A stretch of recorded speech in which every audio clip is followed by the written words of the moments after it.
Praise the Lord. आप सभी को जय मसीह की। खुदावन यसू के पाक जिंदा जलाली और कुदूस नाम में मैं आप सभी को सलाम कहता हूँ।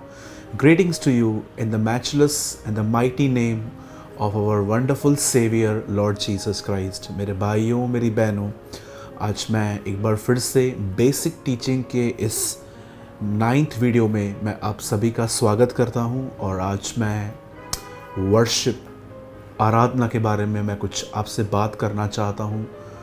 बहुत सारे लोग सिर्फ गीतों को ही आराधना समझते हैं। मैं इसे रिजेक्ट नहीं करता, मैं इसे कैंसिल नहीं कर रहा हूँ, लेकिन ये इससे बहुत बढ़कर है, जिसकी तालीम, जिसकी शिक्षा हमें आज मिल जाएगी। इससे पहले कि मैं आज के वीडियो को स्टार्ट करूं, मैं आप में से हर एक को बताना चाहता हूं कि हमने रिसेंटली थर्सडे को एक वीडियो पब्लिश किया है जिसका नाम है कि अब परमेश्वर का क्रोध आएगा। मैं जानता हूं कि ये टाइटल जो है, इसको देखकर काफ़ी सारे लोग इन वीडियोस को अवॉइड करते हैं, लेकिन याद रखिए, जो चीज़ बाइबल में आई है आप उसे इग्नोर और अवॉइड नहीं कर सकते। आप में से हर एक को उस वचन को सुनना चाहिए। और इन दिनों में हम लोगों ने काफ़ी टाइम से हमारे पास ये सर्विस है कि अगर आप चाहते हैं कि आपको ये वीडियो व्हाट्सएप पे मिले, तो इस समय आपकी स्क्रीन पर एक नंबर है। आप चाहें तो आप हमें व्हाट्सएप पे मैसेज कर सकते हैं, सिर्फ इतना लिख कर के परमेश्वर का क्रोध, the wrath of God. Just आप हमें ये भेजेंगे और हम आपको लिंक सेंड कर देंगे। और मैं आप सबसे कहूँगा कि इस वीडियो को ज़रूर देखें।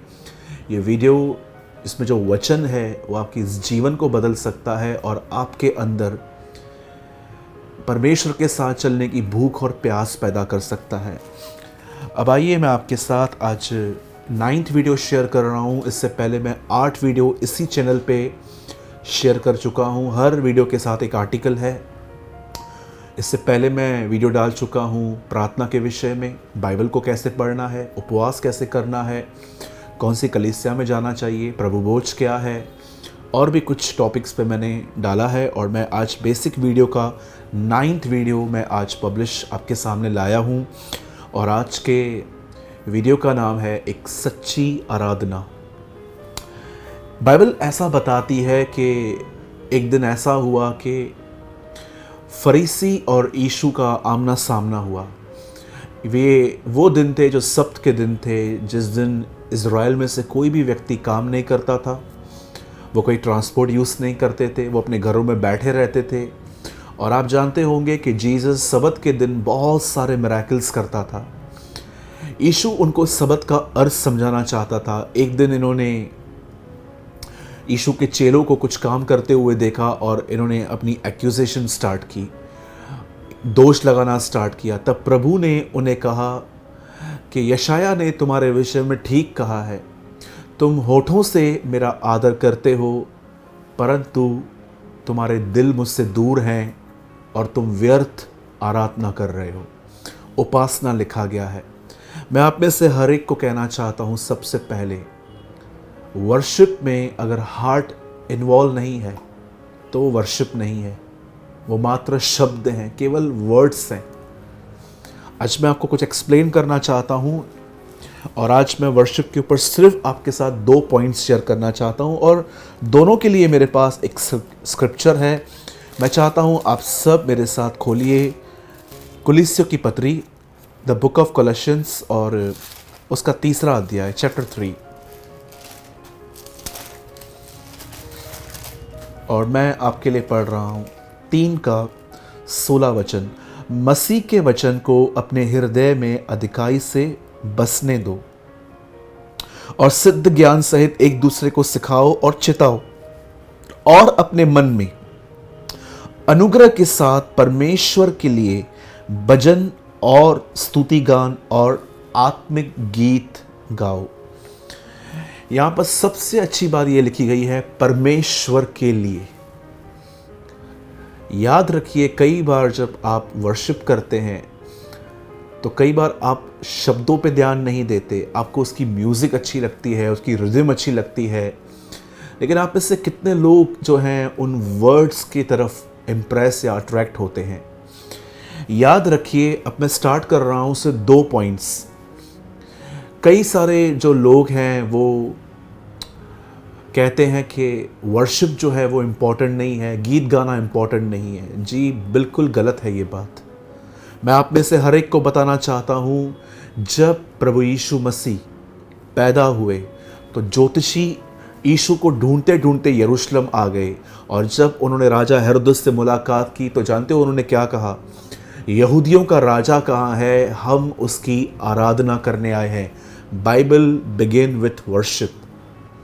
अगर आप यीशु मसीह का लास्ट देखें तो ऐसा लिखा गया है कि जैसे उसने प्रभु भोज की रोटी ली, मरकुस में लिखा गया है कि रोटी लेने के बाद उन्होंने भजन गाया।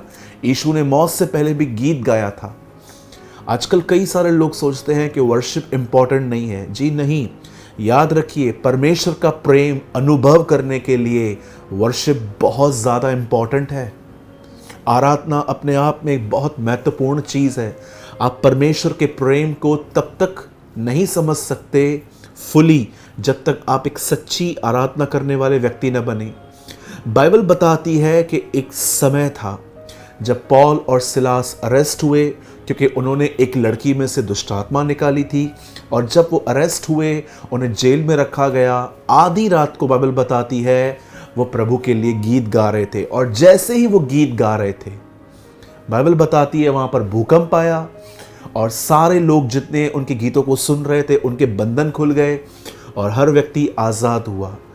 याद रखिए, पौलुस और सिलास परमेश्वर की आराधना, प्रभु के लिए गीत इसलिए नहीं गा रहे थे क्योंकि उन्हें इस जेल में से आज़ादी चाहिए थी। आप बिलीव कीजिए, आप पढ़ सकते हैं प्रेरितों के काम 16 अध्याय में कि जब उनको छुटकारा मिला उसके बाद भी वो भागे नहीं, वो उस जेल में ही खड़े थे। याद रखिए, वर्शिप इसलिए नहीं की जाती क्योंकि आपको छुटकारा चाहिए, आपको चमत्कार चाहिए। वर्शिप हमेशा इसके लिए करनी चाहिए कि आप परमेश्वर से प्रेम कर रहे हैं और आप उसे बता रहे हैं कि वो आपकी जिंदगी में क्या महत्व रखता है। जब भी मैं प्रभु की आराधना करता हूं, मैं इसलिए आराधना नहीं करता क्योंकि मुझे फाइनेंस चाहिए, मुझे हीलिंग चाहिए, मुझे चीज़ें चाहिए। मैं प्रभु की आराधना इसीलिए करता हूं क्योंकि मैं जानता हूं कि उसने मुझे पाने के लिए क्या कुछ नहीं किया है। और कई बार मैं गीतों के द्वारा परमेश्वर को एक्सप्रेस करता हूं कि आप कितने महान हैं और आपने मुझ जैसे व्यक्ति को पाने के लिए और आज़ाद करने के लिए आप कहां से गुजरे हैं। याद रखिए मेरे भाइयों और बहनों, आराधना में अगर आपका हृदय परमेश्वर के उपकारों को याद नहीं कर रहा तो मैं आपको बताना चाहता हूँ, आराधना वो आराधना नहीं है, वो मात्र गीत है। और यीशु ने कहा, ये व्यर्थ मेरी उपासना करते हैं क्योंकि ये होठों से मेरा आदर करते हैं परंतु इनके दिल मुझसे दूर हैं। रेवलेशन, प्रकाशित वाक्य, एक ऐसी किताब है बाइबल की जहाँ पर आपको कुछ समय में दिखेगा कि कैसे स्वर्गदूत प्रभु की आराधना करते हैं। आप जानते होंगे स्वर्ग में कांच का समुंदर है, उड़ते हुए घोड़े हैं, बोलते हुए पेड़ हैं और कांच का समुंदर है। ऐसे क्रिएचर्स हैं वहाँ पर, ऐसे प्राणी हैं जिनके पूरे बदन पे आंखें ही आंखें हैं। और आप जानते हैं कोई भी स्वर्ग की तारीफ नहीं करता कि कांच का समुंदर है वगैरह वगैरह। सब वहाँ पर एक ही बात कहते हैं, वध हुआ मेमना यीशु मसीह आदर और महिमा के योग्य है। वहाँ पर वर्शिप हेवन की नहीं होती है, वहाँ पर वर्शिप यीशु मसीह की होती है। आज मैं आपसे सबसे पहले पूछना चाहता हूँ, जब आप चर्च में जाते हैं और जब आप प्रभु की स्तुति आराधना करने के लिए खड़े होते हैं, आप वर्शिप में खुदा के लिए गाते हैं कि आप लोगों को देखते हैं? बहुत बार हम वर्शिप करते नहीं हैं, हम वर्शिप देखते हैं। वो गिटार कैसे बजा रहा है, वो तबला कैसे बजा रहा है, वो आराधना कैसे कर रहा है। मैं आपको बताना चाहता हूँ, अगर आपको वर्शिप में लोग दिख रहे हैं तो आप वर्शिप में एंटर ही नहीं हुए हो। जब आप प्रभु की स्तुति और आराधना करते हैं, भले ही आपकी आंखें खुली हैं, लेकिन आपका ध्यान उसकी तरफ है और आप अपने गीतों के द्वारा उसे बताते हो कि उसने आपके लिए क्या क्या किया है। उसने आपके लिए ज़िंदगी दी, उसने आपके लिए लहू बहाया, वो आपके लिए श्रापित हुआ, वो आपके लिए लानती हुआ। सारे वो पाप जो आपने किए थे उसने वो वहाँ पर उठाए और आपको माफ़ी दी। और उसके बाद भी उसने आपके लिए क्या कुछ नहीं किया, उसने आपको ब्लेसिंग दी, बच्चे दिए, परिवार दिया, खाना दिया, तन पे कपड़े दिए, उसने आपकी सेहत को ठीक किया और इससे बढ़कर उसने किया। आराधना सिर्फ और सिर्फ परमेश्वर से मांगना नहीं होता। आराधना का अर्थ होता है कि आप गीतों के द्वारा परमेश्वर को एक्सप्रेस करते हो कि आपने मेरे लिए कितना कुछ किया है। और ऐसी आराधना में ही परमेश्वर आपको अपनी आत्मा से भरता है, और आत्मा से भरने के बाद लिखा गया है, हम अनुभव कर पाते हैं कि परमेश्वर का प्रेम हमारे लिए क्या है। पौल और सिलास वहां पर इसलिए आराधना नहीं कर रहे थे क्योंकि उनको छुटकारा चाहिए था, जी नहीं।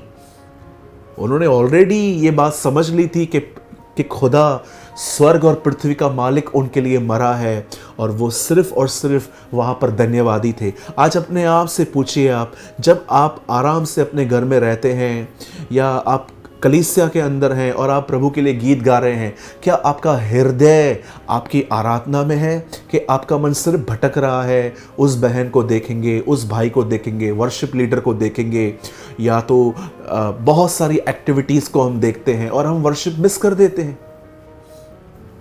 प्रभु मेरा गवाह है, अब तो कलीसियाएं बंद हैं, लेकिन जब भी कलीसिया खुली रहती थी, जब भी मैंने परमेश्वर के लिए कोई गीत गाया, मैंने लोगों को नहीं देखा, मैंने ये देखा कि मेरे स्वर्गीय पिता ने मेरे लिए क्या किया। आराधना जिसमें प्रभु के उपकार याद करना नहीं है, वह आराधना नहीं है, वे मात्र गीत है। यहाँ पर लिखा गया है, आत्मिक गीत गाओ, आत्मा में होकर गीत गाओ। और याद रखिए, इन दिनों में बहुत लोग कहते हैं वर्शिप इंपॉर्टेंट नहीं है। यीशु ने आराधना की है, प्रभु के दासों ने आराधना की है। लाल समुंदर 2 भाग होने के बाद मरियम ने उसकी स्तुति की। आप पढ़ के देखिए, बाइबल में बहुत बार आपको लगेगा मरियम का गीत, हन्ना का गीत, दाऊद का गीत। वर्शिप बहुत इंपॉर्टेंट है। भजन सहायता पूरी आराधना और स्तुति से भरा हुआ है। हम इसे कैंसिल नहीं कर सकते, हम इसे ये नहीं कह सकते कि ये इंपॉर्टेंट नहीं है। आराधना में प्रभु के गीतों के अंदर उसके उपकारों को याद करें। आप में से कितने लोग हैं, मुझे बताइए, सुसाइड कर लेते अगर हम यीशु में नहीं होते? आज उसकी वजह से हम जिंदा हैं, आज उसकी वजह से हमारे घर में दवाइयाँ चली गई, आज उसकी वजह से हम पर कर्जा नहीं है, आज उसकी वजह से संसार में हमारी एक इज्जत है। ये सब उसकी वजह से है। आदर और महिमा उसे मिलनी चाहिए। अब आइए दूसरी चीज़ जो मैं आपको समझाना चाहता हूँ आराधना की, और आप मेरे साथ खोलिए उत्पत्ति की किताब और उसका 22वां अध्याय, जेनेसिस 22, पैदाइश। और मैं आपके लिए पढ़ रहा हूँ 5वां वचन। और उसने अपने सेवकों से कहा, गधे के पास यहीं ठहरे रहो, यह लड़का और मैं वहां तक जाकर और दंडवित करके फिर तुम्हारे पास लौट आएंगे। 100 साल की उम्र में बूढ़े इब्राहिम को परमेश्वर पिता ने एक बच्चा दिया, उसका नाम इसहाक रखा गया। कुछ समय के बाद प्रभु ने उसे ये कहा कि इस बच्चे को ले और बलिदान कर, और बाइबल बताती है होम बलि कर। अगर आप लेवी व्यवस्था में पढ़ेंगे तो होम बलि जलाकर काट दी जाती थी। पहले उसे काटते थे, फिर उसे जलाते थे। इट मीन्स प्रभु इसहाक को कह रहा था, परमेश्वर इब्राहिम को कह रहा था, पहले इसहाक को मार और उसके बाद उसे जला। इसीलिए उस पहाड़ पे जाते जाते उन्होंने आग भी ली थी और उन्होंने अपने हाथ में छुरी भी ली थी। और जब वो इब्राहिम इसहाक को बलिदान करने के लिए जा रहा था तो उसने अपने साथ 2 सेवकों को भी लिया था। और जब वो ऊपर जा रहा था तो उसने अपने सेवकों को अपने पास नहीं आने दिया। याद रखिए, वर्शिप एक सीक्रेट थिंग है। ये आपका और पिता का संबंध है, ये एक रिश्ता है। अगर आपको लगता है कि आराधना सिर्फ गीत है तो मैं आपको बताना चाहता हूँ, आप गलत हैं। मैं गीतों को रिजेक्ट नहीं कर रहा, मैंने आपको बताया गीत बहुत महत्वपूर्ण है, लेकिन अगर आपको लगता है गीत ही सब कुछ है और इन पैसेजेस की तरफ आपका ध्यान नहीं है, तो आपकी आराधना एक सूखी हुई, एक ड्राई वर्शिप है। बाइबल बताती है जब ये ऊपर जा रहे थे तब वह अपने सेवकों से कहता है, तुम ठहरो, तुम यहीं रुको, मैं और लड़का ऊपर जाएंगे दंडवित, इंग्लिश में लिखा गया है वर्शिप। मैं और ये लड़का ऊपर जाएंगे, आराधना करेंगे और लौट आएंगे। परमेश्वर एक व्यक्ति को कहता है अपने बेटे को मार, लेकिन इब्राहिम कहता है नो, भले ही मैं जा रहा हूं, मैं लौट आऊंगा। और जैसे वो वहां पर गया, आप वचन को आराम से पढ़ के देखिए, आगे चल के कोई गीत नहीं गाया गया, कोई भी नहीं, नो वर्ड, कुछ भी नहीं कहा गया। जैसे ही इब्राहिम वहां पर गया, वो अपने बेटे को मारने पर था कि खुदा उसे कहता है वेट, इसे कुछ मत कर, मैं जान गया हूं कि तू मेरा भय मानता है। आप जानते हैं यहां पर आराधना क्या दिखाई दे रही है? अपनी सबसे प्यारी चीज परमेश्वर को देना एक सच्ची आराधना है। जरा सोचिए, आप एक अफेयर में हैं, आप अपने सेलफोन के साथ बहुत अटैचमेंट में हैं, आपका पूरा ध्यान पैसों पर है, आपका पूरा ध्यान लीडर बनने पर है। याद रखिए, जिस चीज को आप परमेश्वर से अधिक प्रेम करेंगे वो चीज आपका इसहाक है। और याद रखिएगा, एक दिन परमेश्वर इसहाक को आपसे मांगेगा, क्योंकि परमेश्वर के अंदर एक पवित्र जलन है। जिस चीज के लिए उसने अपनी जिंदगी दी है वो उसे 100% की उम्मीद करता है। अदर वर्ड्स में कहूंगा कि परमेश्वर आपको पाने के लिए आपसे भी लड़ सकता है, क्योंकि परमेश्वर जानता है कि एक चीज है आपके जीवन में जिसमें आप लॉस्ट हो, जिसमें आप खोए हुए हो, और जब तक आप उस चीज को नहीं खोएंगे आप परमेश्वर को नहीं पा सकते। इसीलिए यीशु मसीह ने नए नियम में कहा, जो कोई अपने माँ बाप भाई बहन और अपने आप को अप्रिय न जाने वो मेरे योग्य नहीं है। खुदा ये नहीं कह रहा था कि सबसे नफरत करो, खुदा ये कह रहा था कि अगर तुम्हारे ज़िंदगी में मेरी जो प्लेस है वो फर्स्ट नहीं है तो you are a dead Christian. मरे हुओं को अपने मुर्दे गाड़ने दो। यीशु मसीह ने एक आदमी को कहा जिसने कहा कि मैं अपने पिता को गाड़ के आता हूँ, उसका बाप मरा नहीं था, वो यीशु को ये कह रहा था मेरा बाप जिंदा है, मैं उसकी सेवा कर लूँ, एक दिन उसके मरने के बाद मैं आऊँगा। यीशु ने कहा नहीं। मेरे भाइयों मेरी बहनों, जब परमेश्वर आपके अंदर किसी ऐसी चीज को मारे, ऐसी अटैचमेंट को खत्म करे और उसमें आपको दर्द हो, लेकिन आप प्रभु को रोकते नहीं हो कि नहीं ये मत कर, ये मुझसे मत छीन, उस दर्द को सहन करना जिसमें आप प्रभु के हो रहे हो, भले ही आपको तकलीफ हो रही है, इसे सच्ची आराधना कहते हैं। यहाँ पर गीतों का जिक्र नहीं है, यहाँ पर बलिदान है। मैं आपसे पूछना चाहता हूँ, क्या आपने परमेश्वर के लिए कुछ बलिदान किया है उसके अनुग्रह से ही? क्या आप अपने आप को जांचते हैं कि कहीं आपके लाइफ में कोई ऐसा रिलेशन तो नहीं है जिसको आप खुदा से ज़्यादा मोहब्बत रखते हैं? कहीं आपका फ़ोन ही आपका खुदा तो नहीं है कि होल डे आपका दिमाग उसमें घुसा रहता है? हो सकता है भाई आप देखने में हैंडसम हो या बहन आप खूबसूरत हो, कहीं ऐसा तो नहीं है कि आप होल डे अपनी खूबसूरती को ही देखते रहते हैं? क्या आपने अपने इसहाक को वेदी पे चढ़ाया है? ये एक आराधना है। आराधना गीतों में भी है, आराधना बलिदान में भी है। आप सोचिए, क्या आप इन दो प्रकार की आराधनाओं में शामिल हैं? मेरे भाइयों मेरी बहनों, कोलोसियंस में पॉल कहता है आत्मिक गीत गाओ, और उत्पत्ति पैदाइश जेनेसिस के 22 में इब्राहिम हमें समझाता है बलिदान करना सीखो। आज मैं आप में से हर एक से पूछना चाहता हूं, क्या आपने अपने इसहाक को बलिदान चढ़ाया है? आप में से बहुत सारे लोग क्यों परमेश्वर के प्रेम को अनुभव नहीं कर पाते? क्यों आप मसीह में आने के बाद भी अपने आप को अकेला, असंतुलित, इनसिक्योर, इम्बैलेंस क्यों फील करते हैं? क्योंकि परमेश्वर जहां बैठना चाहता है आपने वहां पर बहुत सारी बातों को बिठाया है। मेरे भाइयों मेरी बहनों, परमेश्वर से दुआ कीजिए कि वो आपके अंदर संसार के प्रति उस प्रेम को ख़त्म करे और आपको आत्मा से भरे, ताकि आप एक रेडिकल क्रिश्चियन बने। मैं फिर से कहता हूँ, आराधना गीतों में है, आराधना बलिदान में है। कभी खुदा ने चाहा मैं एक बहुत ही ब्रीफ या तो एक बहुत लंबा सरमन दूंगा इसके ऊपर कि वर्शिप क्या है। मैंने कभी वो गीत वेदी पे नहीं गाया जो गीत मैंने पर्सनली अपने रूम में खुदा के लिए नहीं गाया। आज बहुत सारे जो प्रभु के दास हैं, मैं आप में से हर एक को एक सजेशन देना चाहता हूँ। जो गीत आप जिस गीत के लिए आप प्रैक्टिस करते हो, आपकी रियल प्रैक्टिस सिर्फ उस गीत को बार बार गाने में नहीं है। इंस्ट्रूमेंट्स जमा करके सिर्फ गीत नहीं होते। आपकी सच्ची प्रैक्टिस है कि आपने वो गीत कितनी बार अकेले में आराम से खुदा के लिए गाया। मेरे भाइयों, मैं आपकी इज़्ज़त करता हूँ, आपके वरदान की इज़्ज़त करता हूँ जो आपको खुदा ने दिया है।